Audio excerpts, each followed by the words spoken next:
কমিশনের আজকের বৈঠকে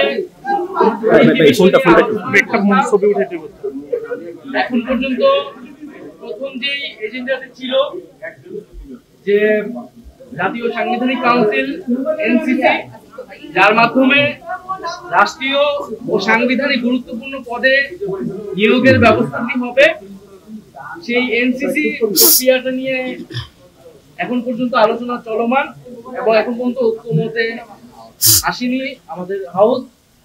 এখানে আমরা যেই জায়গাটি আলোচনা করেছি, আমরা জাতীয় নাগরিক পার্টির পক্ষ থেকে এনসিসি কে সমর্থন জানিয়েছি যখন থেকে আলোচনাটি শুরু হয়েছে। তবে এর গঠন প্রক্রিয়া নিয়ে বা এর ফরমেশন নিয়ে অনেকগুলো দলেরই কিছুটা ভিন্নতা আছে এবং সেই জায়গায় আমরা ওয়ালটন আবারো মিলিয়নিয়ার অফারে ওয়ালটন ফ্রিজ কিনে আপনিও হয়ে যেতে পারেন মিলিয়নিয়ার। আমাদের কিছু ভিন্ন প্রস্তাব আছে, কিন্তু নীতিগত জায়গায় এখানে অনেকগুলো দল জাতীয় নাগরিক পার্টি সহ তারা এনসিসির পক্ষে অবস্থান নিয়েছে। অর্থাৎ এই যে গুরুত্বপূর্ণ কমিশনগুলো রয়েছে বা প্রতিষ্ঠানগুলো রয়েছে, নির্বাচন, প্রধানত নির্বাচন কমিশন নিয়ে অনেক আলোচনা হয়েছে। কারণ বিগত সময়ে আমাদের অভিজ্ঞতা আমরা জানি এই নির্বাচন কমিশন বা এই ধরনের গুরুত্বপূর্ণ প্রতিষ্ঠানকে কিভাবে দলীয়করণ করা হয়েছে তার নিয়োগের মাধ্যমে। ফলে নির্বাচন কমিশন, দুদক, পিএসসি অথবা মানবাধিকার কমিশন, এই কমিশনগুলোতে কোনোভাবেই আগের যে আইন, আগের যে সিস্টেম, সেই সিস্টেমে নিয়োগ আমরা সমর্থন করি না।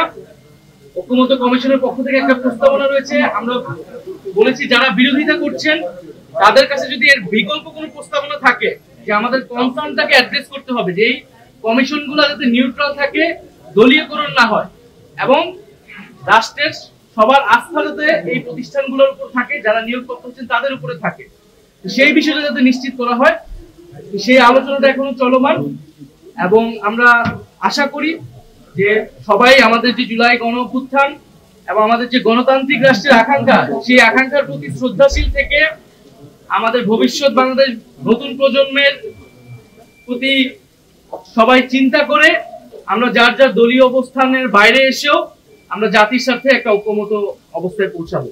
আর বাকি দুইটা এজেন্ডা নিয়ে এখনো আলোচনা আসেনি, তো এই বিষয়ে আমরা এখনো কিছু বলতে পারছি। এনসিসি গঠনের অনেকেই সমালোচনা করছে, অনেকেই বিরোধিতা করেছে, কিন্তু এর বিকল্প প্রস্তাব কি হতে পারে আমরা সেই দলগুলোর থেকে জানতে চেয়েছি যে আপনারা কি আগের রাষ্ট্র কাঠামোই চাচ্ছেন কিনা, যে আগের স্বৈরতান্ত্রিক বা আগের যে দলীয়করণ করা হয়েছে রাষ্ট্রীয় প্রতিষ্ঠানগুলোকে, যার ফলে আসলে আমাদের নির্বাচন ব্যবস্থা ভেঙে পড়েছে। আমাদের দুর্নীতি দমন কমিশন সেটা শুধু বিরোধী দল বা বিরোধী নেতাদের দমন করার একটা কমিশনে পরিণত হয়েছিল। আমাদের মানবাধিকার কমিশন থাকা সত্ত্বেও এই যে গত 16 বছর গুম হয়েছে, খুন হয়েছে, বিচার বহির্ভূত হত্যাকাণ্ড হয়েছে, একটা কথা এই কমিশন বলতে পারেনি, কারণ এই কমিশনগুলো সম্পূর্ণভাবে নির্বাহী বিভাগের একজন ব্যক্তির এবং একটা দলের আজ্ঞাবহে পরিণত হয়েছিল। তাহলে এই ব্যবস্থা তো আমরা চাই না।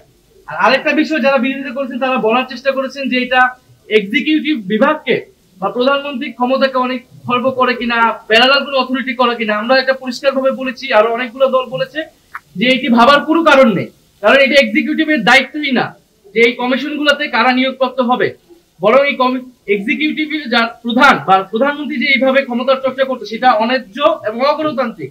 সেই সিস্টেম, সেই সংস্কৃতি থেকে আমাদের সরে আসতে হবে। সেটার জন্যই গণ অভ্যুত্থান, সেটার জন্যই সংস্কার, সেটার জন্য আজকের এত আলোচনা। ফলে আমরা আহ্বান জানিয়েছি যে কেউ যাতে রক্ষণশীল অবস্থানে না থেকে, পুরনো কাঠামোকে সমর্থন না দিয়ে, যে গণ অভ্যুত্থান যেই জন্য আমাদের নতুন বাংলাদেশের দিকে যাত্রা, সেই দিকে যাতে সবাই আমরা ঐক্যবদ্ধ হই, দলীয় স্বার্থ সংকীর্ণতার ঊর্ধ্বে উঠে আমরা ভবিষ্যৎ বাংলাদেশের জন্য কাজ করি।